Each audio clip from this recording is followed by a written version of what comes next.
Ouça agora a ministração da ADVIVA com o pastor Elder Vale. Aqui a palavra te alcança onde você está. Paz do Senhor, irmãos. Lucas, pega esse pedestal para mim, por favor. Irmãos, nós estamos sem a projeção hoje, então eu quero te pedir que abra sua Bíblia no livro de Esther. Eu sei que a gente sempre pede para os irmãos abrirem, né? Mas alguns acabam confiando na projeção. Vamos todos abrir no texto da Bíblia Sagrada, o livro de Esther, capítulo de número 4, versículo de número 12. E aí você vai abrir aí e ficar com ela aberta. Porque nós vamos ser ministrados nesta noite, nesse texto. Então não precisa você se apressar em tirá-lo da sua frente. Vai ser muito útil ele aí. Os irmãos encontraram?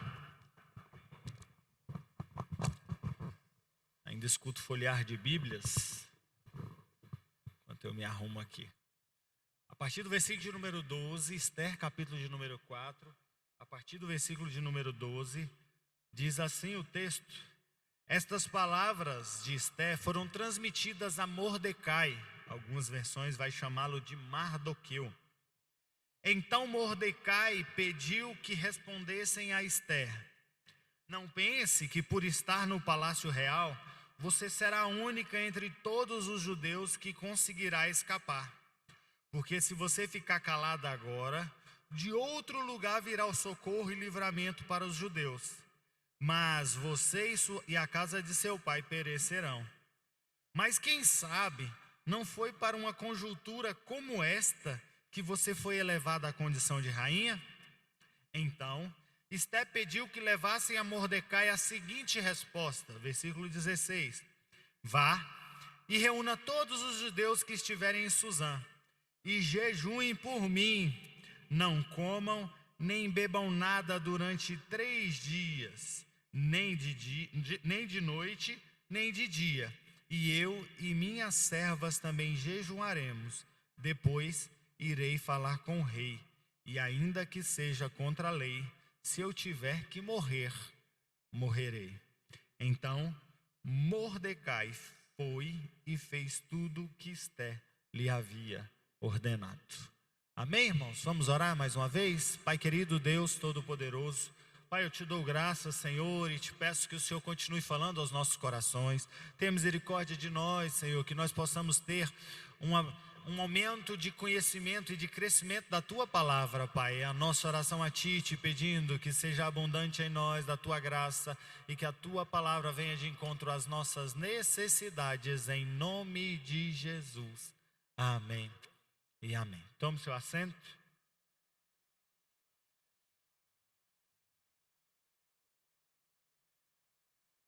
Glória a Deus, irmãos. Que bom que você está aqui. Que bom que você veio para a casa do Senhor.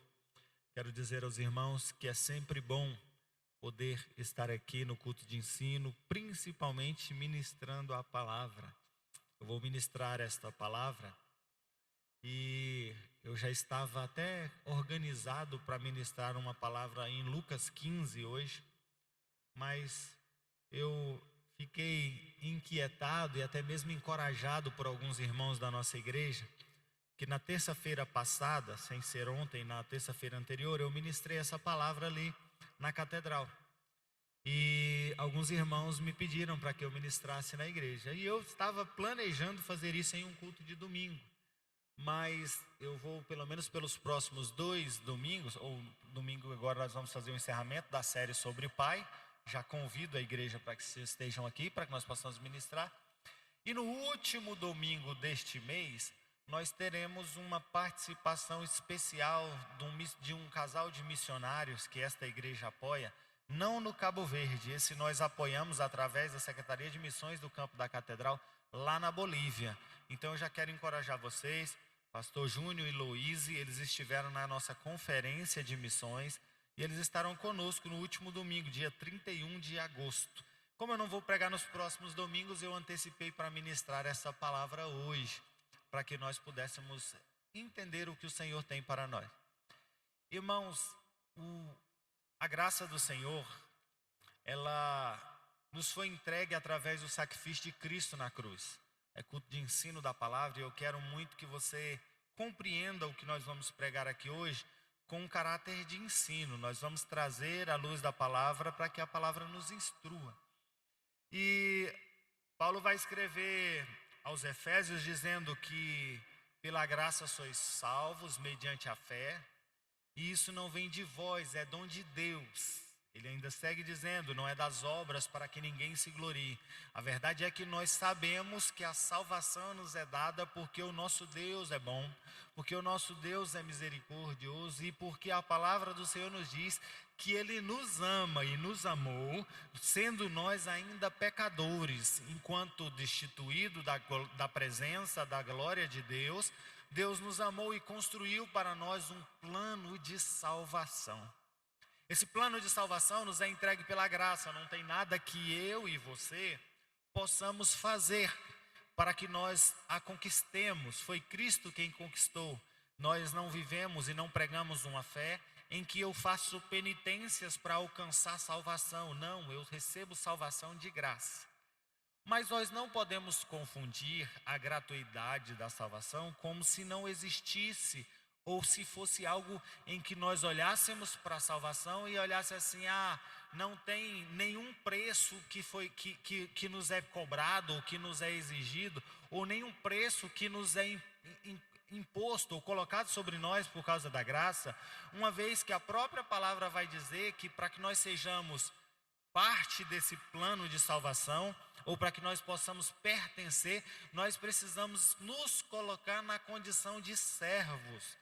O que antes nós éramos escravos do pecado, agora nós somos servos do Senhor Jesus.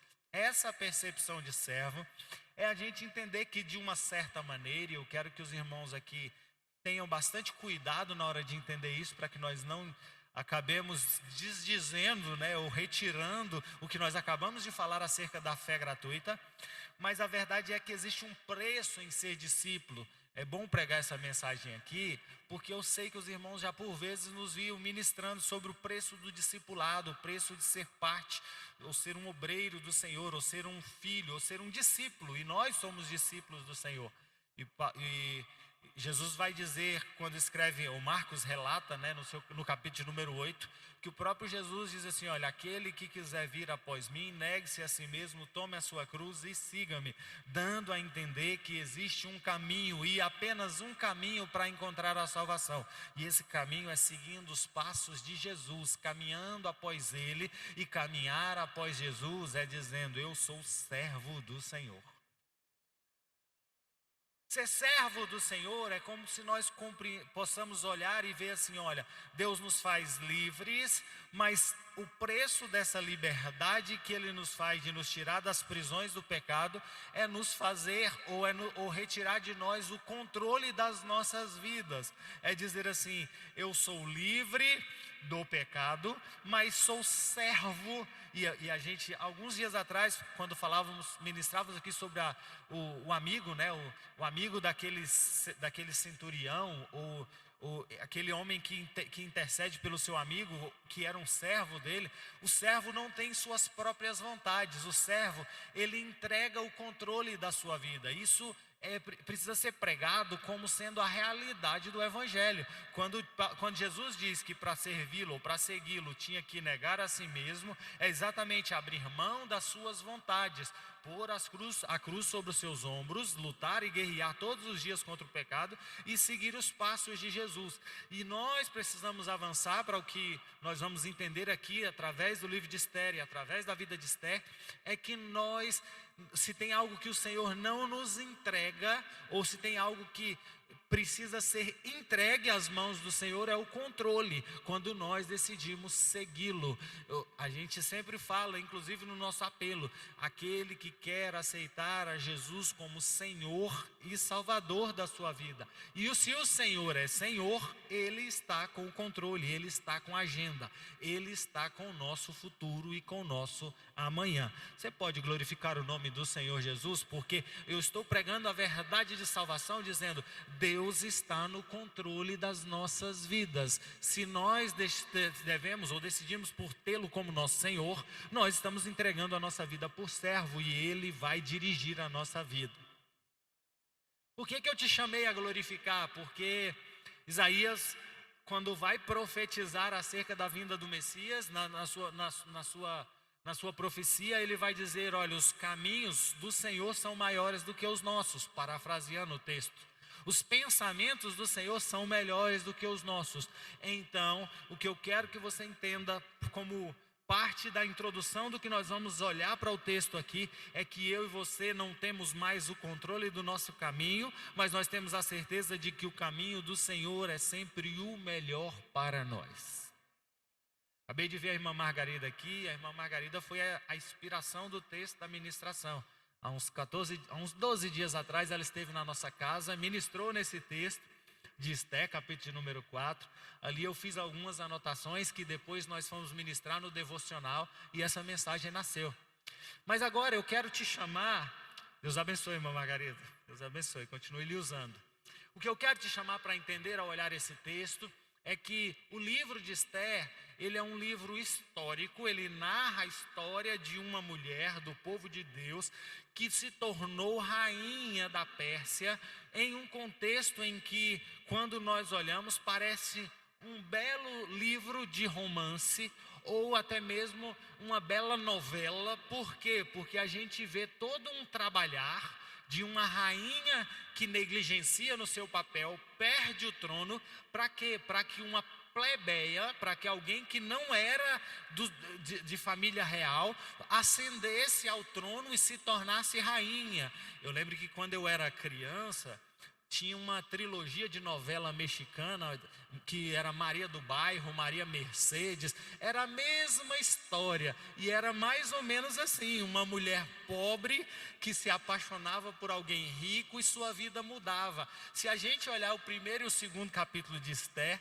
a gente vê Esther vivendo um contexto muito parecido, em que um rei passa uma grande vergonha, no capítulo número 1, e ao aconselhar-se de como resolver o problema, disseram: manda embora, demite essa rainha. Ele abandona a rainha, manda ela embora, tira tudo da rainha, a rainha Vasti, e a vaga de rainha fica livre. Por mais que dá a entender que ela não era a única rainha, mas tinha outras no texto, mas a verdade é que o rei percebe a ausência de Vasti e decide colocar outra no lugar. Como parte dessa empreitada de colocar outra no lugar, ele lança um concurso, e esse concurso, ele é um concurso para que escolhesse alguém belo, alguém que agradável aos olhos, alguém a quem o rei pudesse ter para ser a sua companheira, mas também para exibi-la como uma beleza. Por quê? Porque essa era uma das grandes características de Vasti.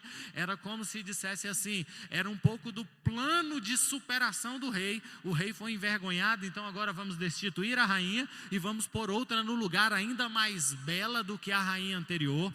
Parece um texto que tinha até alguns requintes de humanidade nisso, né? Homens que querem vangloriar das suas posses ou das suas coisas, mas eu preciso, e por isso que eu te fiz um pano de fundo para você entender que quando se trata do povo de Deus, nada acontece por acaso, nada acontece por acaso. O capítulo número 3 muda a história. Aquela mulher que começa o texto na pobreza e termina no palácio, quando pensa que ela está vivendo dias de sabor de mel, uma crise se instala, e a crise que se instala no reino é graças a um homem vaidoso que era muito próximo do rei, decide-se por matar todo o povo de Deus, ou por todo o povo judeu. E esse matar o povo de Deus incluía a família de Esther, e até mesmo, se fosse levar ipsis literi, né, a letra da lei, até mesmo a rainha teria que morrer pelo decreto que o próprio rei havia feito e confiado ao seu ao seu amigo, a um homem que era sim uma autoridade, mas a Bíblia vai dizer que eles eram muito íntimos, eles tinham uma amizade profunda. E aí eu já preciso que a gente precisa aprender, porque se você se cerca de amizades ruins, você vai tomar decisões equivocadas. É culto de ensino, eu poderia passar por isso aqui porque não está diretamente ligado a esse contexto, mas a gente vê aqui na história que o capítulo número 3, uma crise se instala, por quê? Porque havia um rei que estava cercado de amizades ruins. Dentro desse contexto de crise, quando a ordem é para matar o povo, Mardoqueu, que era tio de Esther, Mardoqueu, que era o Mordecai, como lemos aqui na versão NAA, ele decide acionar Esther e diz: Esther, tem um decreto do rei contra o seu povo, contra o nosso povo. Esther manda de volta uma resposta, que é uma resposta cerimonial, dizendo assim: eu estou contando para você tudo que nós não lemos, daqui a pouco nós vamos chegar onde nós lemos. Ela diz assim: olha, já tem alguns dias que o rei não me chama na tua presença, e eu não posso entrar na presença do rei. Por quê? Porque se ela entra na presença do rei, ela vai, se o rei tiver no mau humor, ou se o rei não achar graça na maneira dela entrar, na maneira não convidada que ela entrar, ela poderia até mesmo morrer por causa da sua atitude precipitada. E aí entra o texto que nós lemos. Mas eu preciso entrar nesse texto fazendo você compreender uma grande verdade. Por quê? Porque o capítulo de número 4, o que a gente vê se desenhando é que alguém que tinha chegado ao trono agora cai em si, ou pelo menos percebe que aquilo não era só rosas e não eram só flores, tinha um propósito em estar ali. E essa é a primeira verdade que eu quero pregar para você no culto de hoje. A verdade, ou melhor, a segunda, porque nós já estávamos explanando sobre a graça, mas nós precisamos entender desse texto, e extraindo desse texto, a primeira verdade é: Deus não nos coloca em nenhum lugar em vão. Onde quer que Ele tenha nos plantado, tem um propósito. Sabe por quê? Porque assim como o povo de Deus era a família de Deus, eram os servos de Deus, os descendentes de Abraão, Isaac e Jacó, hoje eu e você somos esse povo de Deus. Esse povo que, quando aceita Jesus, entrega para Ele o controle. E se Ele está no controle, significa que nenhum lugar que eu vou, nenhuma porta que se abre, nenhuma porta que se fecha, nenhuma enfermidade, nada foge do controle do Deus que nós servimos. Paulo vai escrever aos Romanos dizendo: todas as coisas cooperam para o bem daqueles que amam a Deus. A gente gosta de olhar para esse texto e enxergar como assim: eu amo a Deus, então o universo está cooperando para mim. Não, irmãos, esse texto precisa ser compreendido dentro de uma ótica que você não é o Deus é o Deus. E ele está dizendo assim: olha, todas as coisas estão cooperando para o propósito de Deus, e para o propósito de Deus, e para o plano de Deus, e para aqueles que amam a Deus, para o seu povo na terra. O que acontece com a rainha Esther aqui é o choque de realidade. Ela começa a entender que não era ela que tinha simplesmente alcançado o triunfo. O que acontece com a rainha Esther aqui é que ela começa a perceber que tinha um porquê dela entrar ali no palácio, tinha um porquê de toda aquela autoridade, e aquilo já havia sido lhe entregue. É como se a conta chegasse dizendo: o que o seu tio disse para ela: Esther, você está aí, deixa eu dizer uma coisa, você não está aí em vão, tem um preço aí e tem uma responsabilidade sobre você.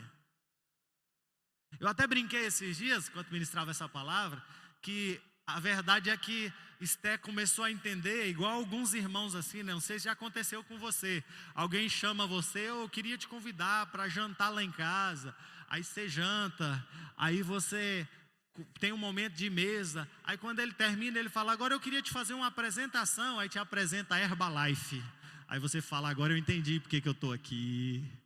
Agora eu entendi porque eu estou com esse convite, né? Rinodê. Né? O que aconteceu com a rainha Esther é que a rainha Esther estava deparando no início do capítulo 4 com a sua realidade. Você não está aí em vão, Esther. Esther, você não entrou aí porque você era bonita ou pela sua beleza. Não, você está aí porque Deus tem um propósito com o povo dele, para a salvação do povo dele.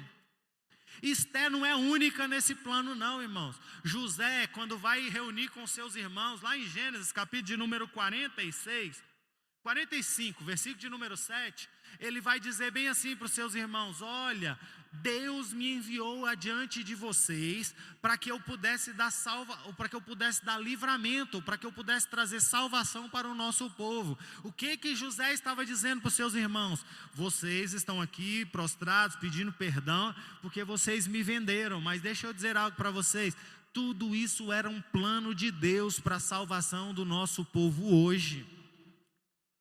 José no trono entendeu: eu estou no trono porque virão dias de fome, e quando vier dias de fome, essa fome vai descer sobre a minha casa, e eu estarei aqui para poder abençoar a minha casa. O povo a família de José fica no Egito por 400 anos, sendo abençoado e prosperando naquele lugar. Sabe por quê? Porque José foi uma ferramenta colocada naquele lugar. Eu e você somos ferramentas, irmãos. Ferramentas de Deus. Paulo vai escrever aos Filipenses uma carta cheia de alegria, dizendo: estou feliz, porque estou aproveitando as oportunidades que eu tenho em prisões. Porque Paulo estava em prisões pregando. Na sua primeira prisão, ele ficou em prisão domiciliar, e ele recebia autoridades para vistoriá-lo lá na sua casa. Sabe o que ele fazia? Pregava, e a Bíblia vai dizer que ele estava ganhando o povo da guarda pretoriana. O povo da guarda de Roma estava sendo alcançada. Por quê? Porque Paulo era uma ferramenta, irmãos. O texto de Esther, a beleza do texto de Esther, seria mais uma novela se não tivesse um propósito e um plano de Deus. E o que eu quero que você entenda é que o que difere Esther de qualquer outra história de superação é que Esther foi colocada aqui para que eu e você lembremos que palácios são lugares que Deus nos coloca quando precisa que nós os servimos. Prisões são lugares que Deus nos coloca quando precisa que nós os sirvamos. E é isso, a verdade que nós precisamos entender é que às vezes a gente fica pregando um evangelho fatalista ou um evangelho triunfalista. O evangelho de que se você tem o Senhor, você vai alcançar lugares altos. Mas se você tem o Senhor, você vai sair dessa condição difícil que você está vivendo. Ou se não, a gente está pregando um evangelho fatalista, dizendo: porque a gente agora tem o Senhor, nossa vida não é aqui, agora é sofrimento aqui para merecer céu. Não, é graça. O que eu quero que você entenda com o livro de Esther e com todo o contexto da mensagem que nós vamos pregar hoje é que se Deus está com o controle, os dias de bênçãos é com controle, e os dias de privações e provações é com controle. Se eu entendo essa mensagem nessa ótica, eu consigo perceber que nós somos ferramentas de Deus. Então que bom é estar no centro da vontade de Deus. Eu sei que Esther estava inclusive correndo risco, a gente leu isso aqui. Ela estava numa encruzilhada, ela estava numa situação muito difícil. E às vezes a gente, mesmo em lugares de honra, mesmo em lugares de destaque, nós estamos posicionados em lugares em que nós temos que tomar decisões difíceis. Talvez até mesmo que nos custe ou que coloque em risco a nossa vida. Aquilo que parecia uma grande bênção torna para nós uma grande responsabilidade. Mas eu preciso que você entenda que a maior verdade que nós precisamos extrair da lição de Esther aqui, para startar essa degustação da palavra, é que Esther recebeu a verdade nas suas frentes. Você é ferramenta, Esther. E eu preciso pregar para você: você é ferramenta. O emprego que você está é para você ser uma ferramenta. O próprio tio de Esther, o Mordecai, ele vai dizer para ela: quem sabe não foi para esse tempo, Esther? Será que não foi para isso que Deus te colocou? Ele está usando aqui de uma figura muito importante na comunicação, que você sabe que é uma verdade, mas você não acusa. Ao invés de dizer: Esther, Deus te colocou aí, foi para isso, ele provoca ela: será que não foi para isso? Sabe, irmãos, e nós precisamos ser provocados. E é isso que a mensagem de hoje é: o Espírito Santo de Deus nos provocando, onde nós temos passado, onde o Senhor tem nos plantado. E eu estou pregando para a gente que está vivendo dias de decisões difíceis, eu estou pregando para a gente que está vivendo dias de enfermidade. Eu estou dizendo para você uma verdade: onde você está, peça ao Senhor para que abra os seus olhos, para que o seu coração esteja sensível para entender o que Ele quer extrair de você nesse tempo. O que Ele quer extrair de você nesse tempo. Onde você está, Deus tem um projeto. E a fala de Mordecai é muito nesse sentido. Olha, quem sabe você não está aí, não é exatamente para isso. Talvez a gente estava aqui ainda, todo cheio de alegria, satisfação, gratidão por tudo que havia acontecido. Eu sei que de repente Esther já estava olhando, eita, se eu tivesse ficado lá no meu lugar, eu não ia estar correndo um risco desse, ou numa situação tão difícil como essa, tendo que assumir um papel de tanta relevância e importância. Mas Esther estava recebendo a verdade que eu e você estamos recebendo hoje. Nós somos ferramenta. Deixa essa palavra gerar no seu coração, sabe por quê? Porque às vezes você está cheio de questionamentos com o que você está vivendo, e a resposta é isso: você é uma ferramenta onde você está. Você é uma ferramenta. Os dias de as portas abertas, o emprego, o influente ali, você precisa lembrar que se Deus te pôs ali, tem algo para você fazer ali. Mas os dias de dificuldade, de crise, também precisam nos lembrar que Deus tem algo para nos extrair de crises. Falei de Paulo nas prisões. Neemias estava do lado do rei. Quando fica sabendo da notícia acerca de Jerusalém, a Bíblia diz que ele se entristece ao ponto que o rei percebe o seu semblante. O que ele fala? Conta para o rei o que estava acontecendo. O rei autoriza ele. Sabe o que Neemias viveu? Neemias viveu essa verdade se cumprindo na vida dele. Neemias, você está aí do lado do rei porque na hora certa o rei precisa conhecer essa causa, e essa causa precisa ser comunicada a ele para que o favor dele alcance. É assim que Deus trabalha. Foi assim lá, foi assim nos dias de Esther, é assim nos nossos dias, foi assim nos dias de Paulo, é assim nos nossos dias. Só que tem uma parte do texto, e eu já quero avançar nas lições que nós estamos tirando, em que existe uma verdade, ou existe um confronto em relação a Esther. Eu disse aqui que Esther falou bem assim: olha, o rei não me chamou para ir na presença dele não, mas quando o rei chamar eu vou, tá? Mas aí Mardoqueu fez questão de lembrar ela de que existe um preço muito caro a se pagar quando nós nos omitimos.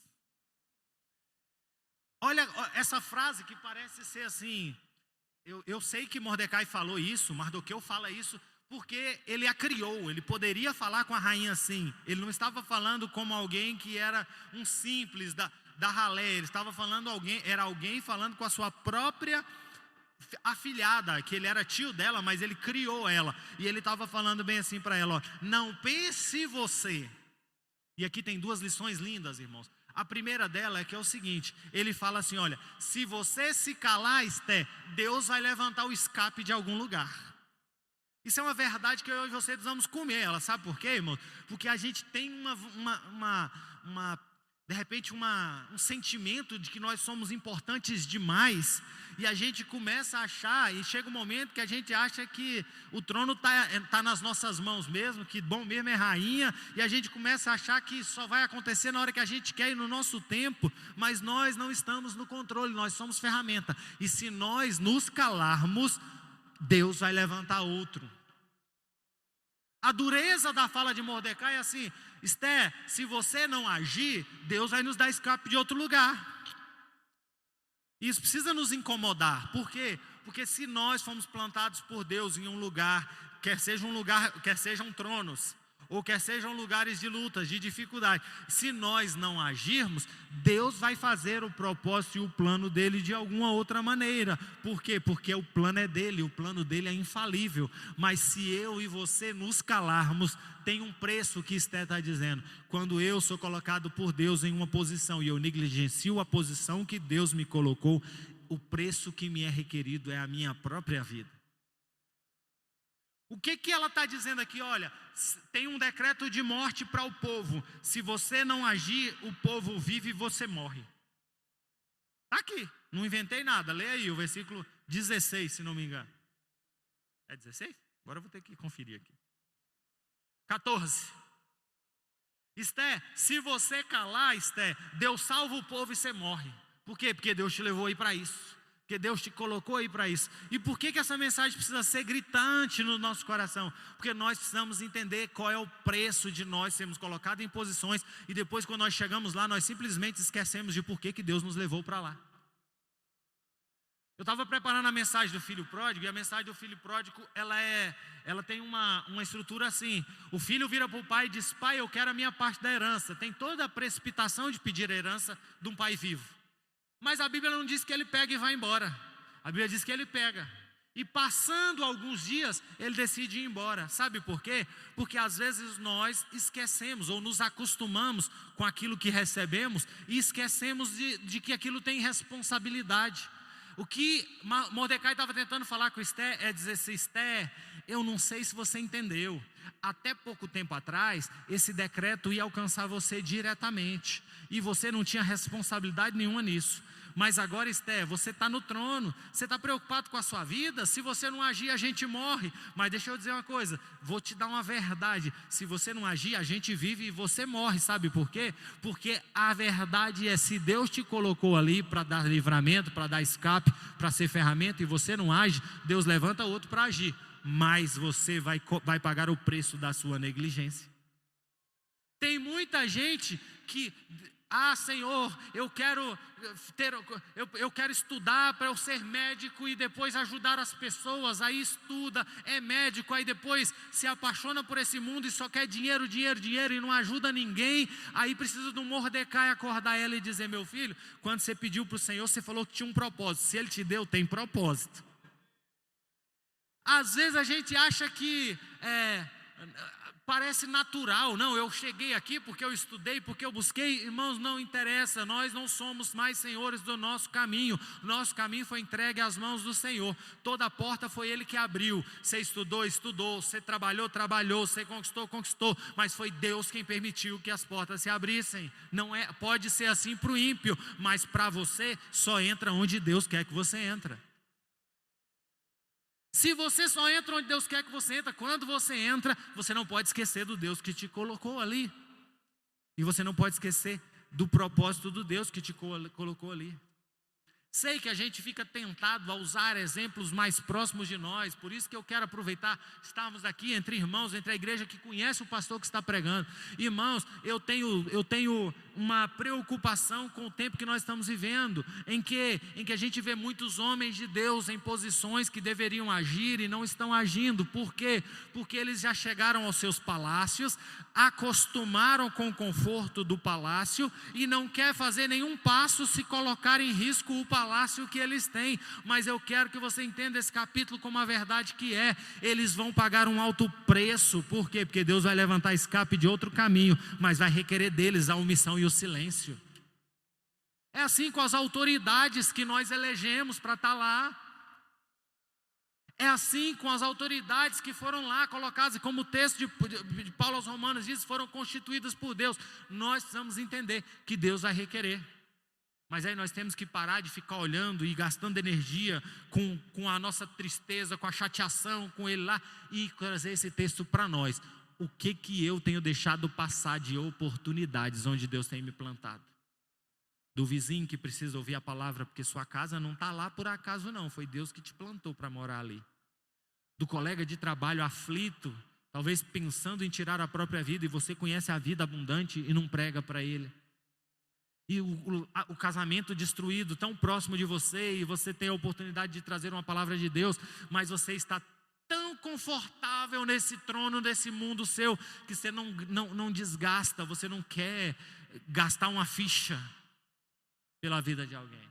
Eu conversava com um pastor aqui na nossa igreja, e ele falava, e olha, tal dia eu estava ali, saí para ajudar alguém, ontem também estava aqui com o gabinete cuidando de alguém. Irmãos, dá um trabalho para qualquer dos obreiros, dos pastores aqui fazer e trabalhar, mas tem duas coisas que nos alimenta, que são combustíveis para o nosso chamado. O primeiro é que se nós não fizermos, Deus vai levantar outro para fazer e vai requerer de nós por termos ficado parado.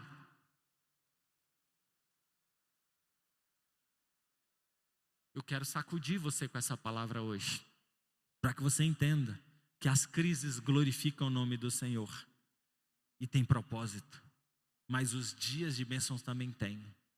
Paulo vai dizer, olha, em tudo eu aprendi a estar satisfeito. sei lidar em dias de abundância, em dias de escassez. A gente usa muito esse texto para falar acerca da provisão, e é mesmo um texto para oferta, para gratidão, mas é um texto para ele entender que em tudo eu aprendi a estar tranquilo, porque eu estou no propósito do Senhor. Na dificuldade, na fartura, tem propósito do Senhor. Uma advertência que eu sempre tenho dito, é que a gente precisa ter muito cuidado quando Deus começa a nos dar qualquer coisa, mais do que nós precisamos. Tem uma grande responsabilidade de Deus sobre nós. Se é dinheiro, Deus está te abençoando, te prosperando, irmãos, acredite, se Deus está abençoando você e fazendo os seus celeiros estarem fartos, transbordantes, não é para perder, não. Não é para você juntar e contar os dígitos. Agora tem 6 dígitos na conta, agora tem 7, agora tem 8. Eita, do jeito que vai, minha 10ª geração não precisa trabalhar. Não é esse o propósito de Deus. Deus tem algo para você fazer com aquilo que Ele tem abençoado você. Então se coloque na posição. Porque a palavra vai dizer, o texto, Pedro vai escrever na sua epístola dizendo assim: olha, se alguém vendo seu irmão com necessidade, tendo condição de fazer e não faz, está negando Jesus nele. Então tem uma grande responsabilidade em nós. Se Deus tem nos dado condições de amparar, de estender as mãos, nós seremos cobrados por isso. Amém? Esté está aqui, confrontada. Esté, se você não agir, vai morrer. Aí Esther age. E aí aqui eu gosto do texto, porque o texto aqui parece que muda. Antes está falando de propósito de vida, aqui não. Aqui está falando como que eu e você precisamos agir no meio das dificuldades, no meio das nossas crises, no meio das situações em que a gente percebe que tem algo no propósito de Deus. Esse perceber no propósito de Deus é quando você percebe que a enfermidade que você está vivendo tem um propósito. Tá bom, Senhor, se a enfermidade que eu estou vivendo tem um propósito, então me capacite para passar por ela. Senhor, se esse trono que eu assentei tem um propósito, então me capacite para passar por ele. Senhor, se essa grande porta que abriu tem um propósito, então me capacite para passar por ele. O que Esther vive aqui, e é uma grande lição que eu consigo entender aí, dizendo assim, tinha algo especial de Deus na vida de Esther mesmo, porque quando ela é confrontada, ela não precipita, ela não devolve para Mardoqueu dizendo, não, vira essa boca para lá, você está praguejando sobre a minha vida. Não, ela com o coração humilde manda uma resposta para o seu tio dizendo assim: então vamos fazer o seguinte, vamos nos unir em oração.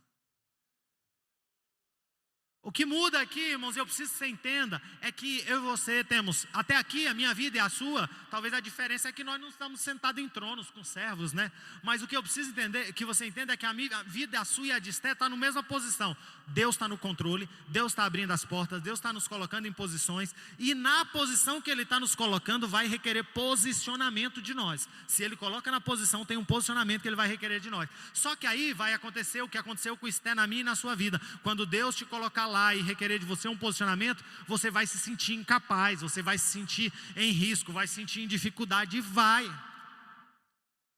Mas aí ela dá a fórmula aqui, e a fórmula é: se eu quero que Deus trabalhe em uma grande causa minha, eu busco e eu consagro ao Senhor.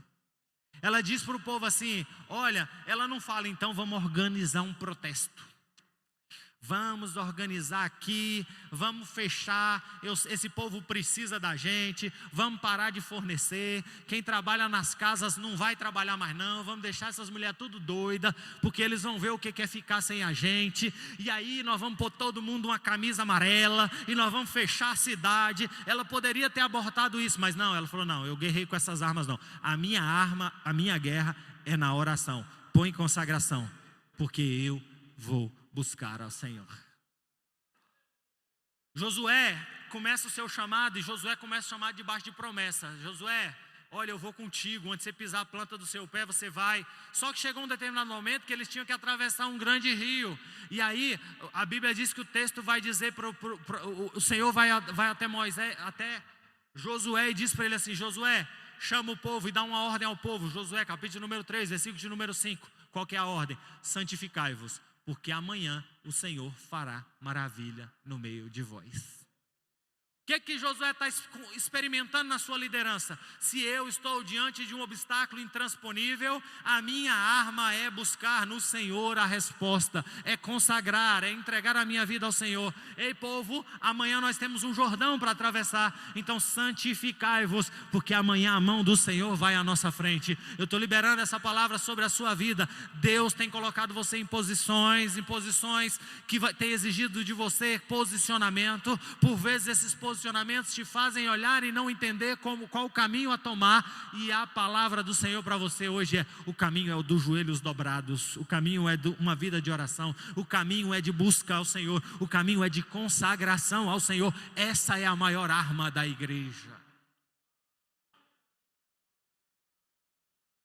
Quantos de nós não buscamos mais ao Senhor por nada, por nenhuma decisão que vamos fazer?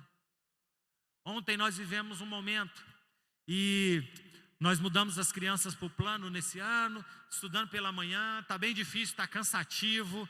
E aí a gente, alguns dias atrás, a Pamela num período de muito cansaço, foi na secretaria e falou: como é que é se eu quiser levar meus filhos para o período da tarde?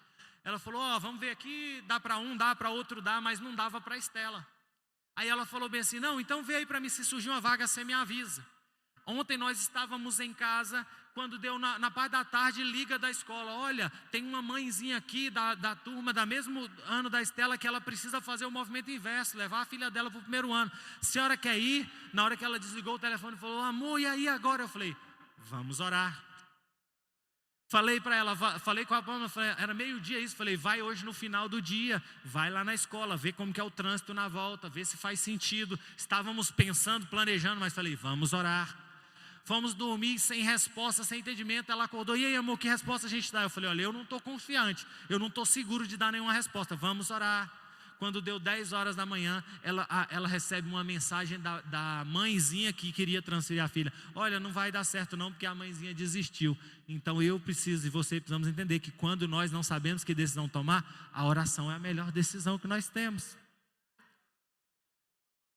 Santificai-vos, porque amanhã o Senhor fará maravilha no meio de vós. A maior arma da igreja não é a sua influência, é a sua oração. A maior arma da igreja não são seus parlamentares, é a sua oração. A maior arma da igreja não é a riqueza dos seus membros, é a sua oração. A maior arma da igreja é você poder buscar um Deus que é vivo. É você poder buscar um Deus que é vivo. Esses dias nós meditávamos em casa. Na verdade, escutávamos uma música com as crianças de quando Elias vive a experiência com os profetas de Baal.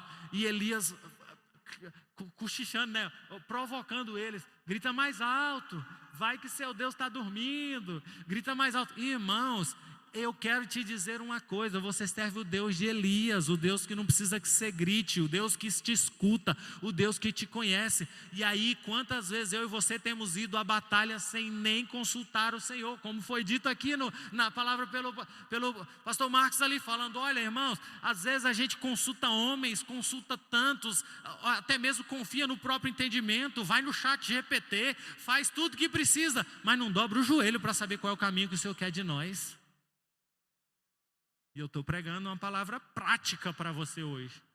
E a palavra prática é: você está na posição que Deus quer que você esteja. Então, antes de você ficar murmurando, precipitando, tomando decisão equivocada, busque no Senhor resposta. Amém, irmão? Vamos orar mais? Vamos buscar mais? Vamos tomar nossas decisões nos joelhos? Sabe, irmãos, a gente tem parece que eu estou pregando para mim mesmo. Eu tinha que pregar com o espelho hoje aqui, de tanto que essa palavra é forte. Às vezes a gente começa a tomar decisões no automático, porque eu já resolvi esse problema antes, eu sei como é que resolve.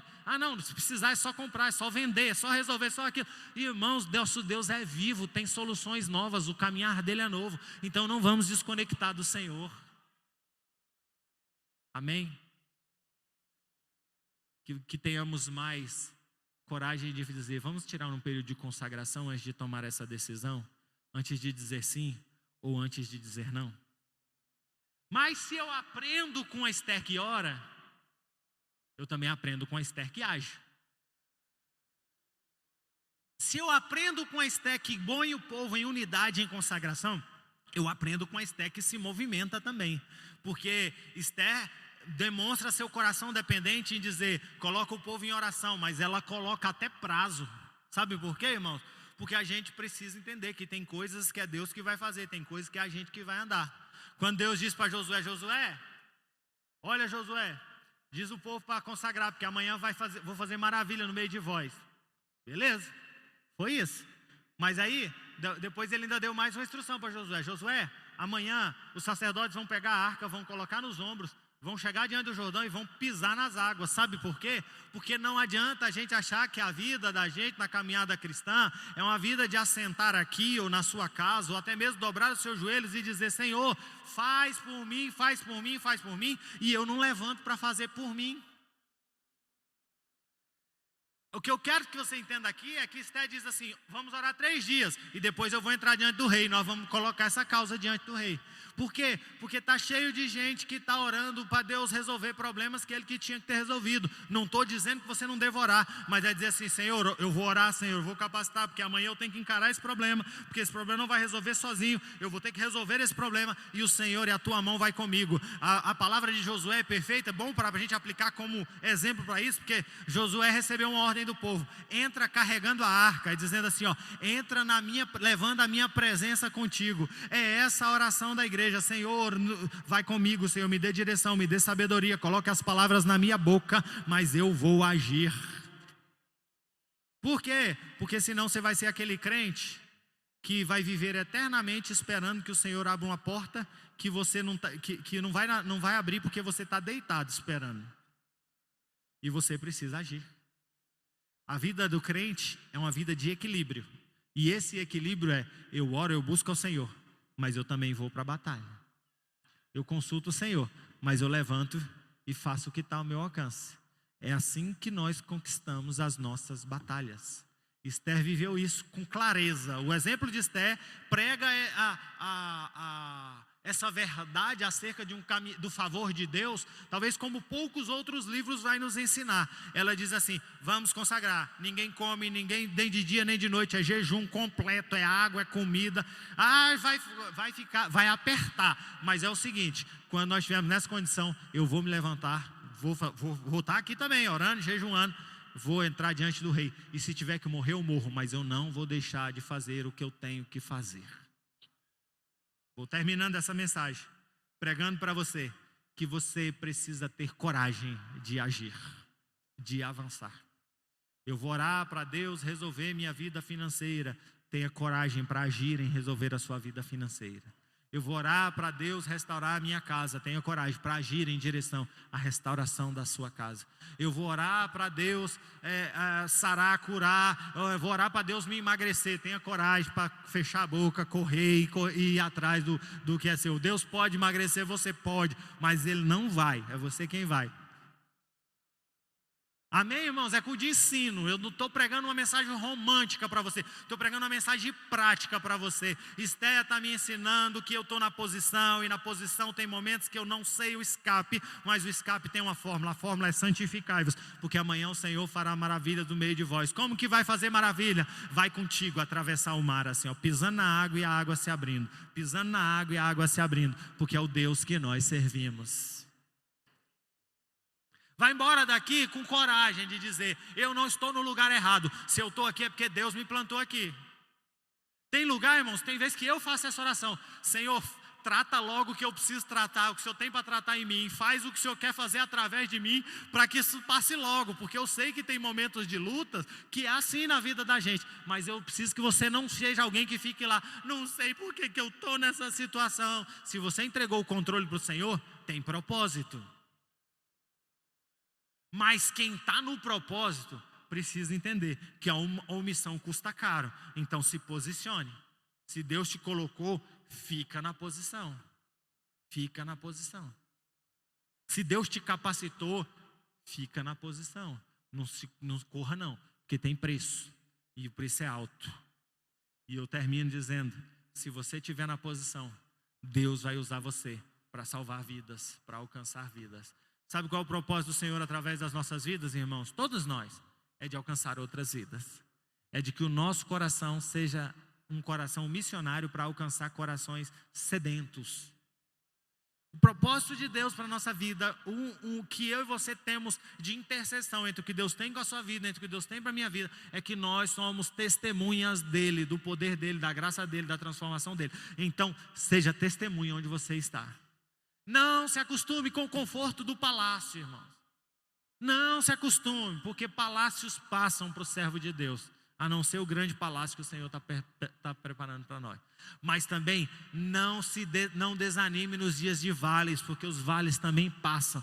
Deus tem um plano e um propósito para fazer com a sua vida. Pastor, mas a minha vida é vale há 60 anos. Deixa eu dizer algo para você.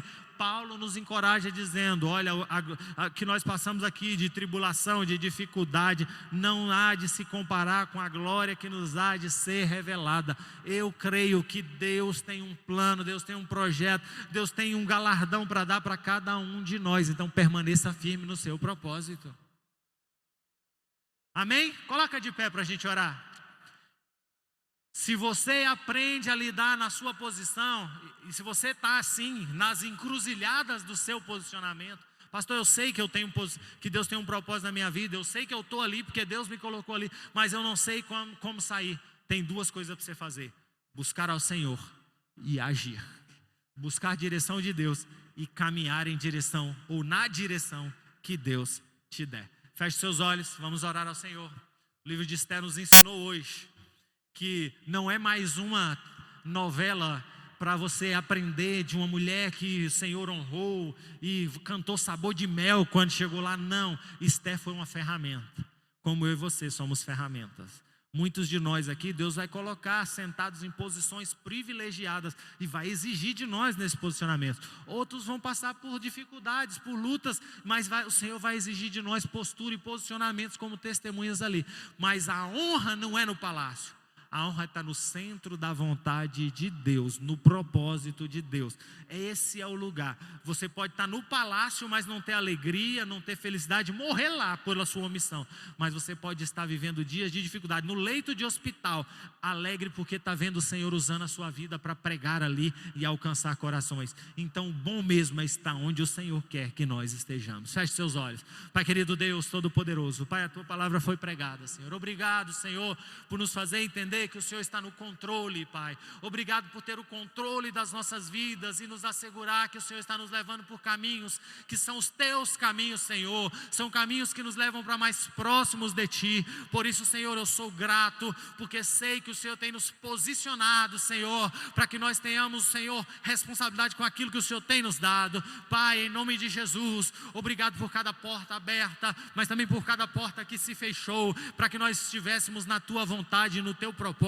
Obrigado, Senhor, pelos dias em que nós percebemos em que o Senhor tem nos colocado em posições de destaque para sermos ferramentas, mas também obrigado, Senhor, pelos dias em que o Senhor tem nos usado como ferramentas para mostrar que Tu és um Deus que passa conosco pelo vale, mas em tudo, Senhor, nós possamos honrar e glorificar o Teu nome. Pai, que a nossa vida seja testemunho da Tua bondade, da Tua misericórdia, Pai, e em nome de Jesus, quando os dias forem difíceis, quando o Teu propósito se revelar diante de nós, que nós não sejamos omissos, mas que nós sejamos corajosos para buscar no Senhor, para depender de Ti, mas também para caminhar em direção àquilo que o Senhor tem para nós. Pai, que esta palavra gere fruto em nossos corações, é a minha oração a Ti, Senhor, que começando em mim, e que sobre a vida de cada um dos Teus filhos, sobre cada um daqueles que serão alcançados por essa palavra, e sobre cada um da Tua igreja na terra, em nome de Jesus, amém e amém. Aplauda o nome do Senhor Jesus. Encerramos aqui esta ministração. Que esta palavra gere frutos em você. Saiba mais sobre a nossa igreja em adviva.com.br.